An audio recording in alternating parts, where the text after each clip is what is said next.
Здравствуйте, любители тепла и уюта!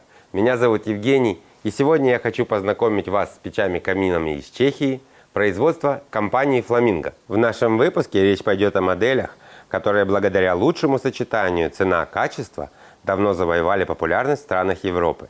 А именно о модели AMOS. На лицевой стороне печи расположена большая каминная дверка для загрузки топлива. Открывается дверка при помощи красивой ручки, которая не нагревается. По периметру дверки находится шнур, обеспечивающий герметичность. Внизу под дверкой находятся ручки регулировки горения. Слева регулировка подачи воздуха под колосник. Справа подачи воздуха на стекло. Камера сгорания в печах выполнена из стали толщиной 3 мм и отделана шамотным камнем толщиной 30 мм.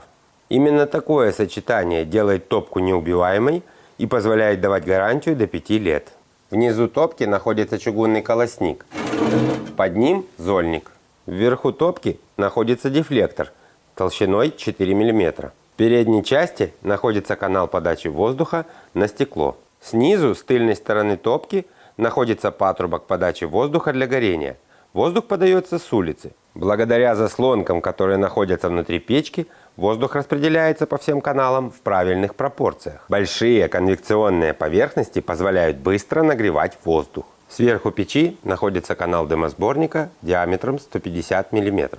Установите печь «Фламинго» у себя дома, и она станет надежным источником тепла и украшением вашего интерьера. А как приобрести печь и сколько она стоит, вы можете узнать на нашем сайте Теплодар.in.ua.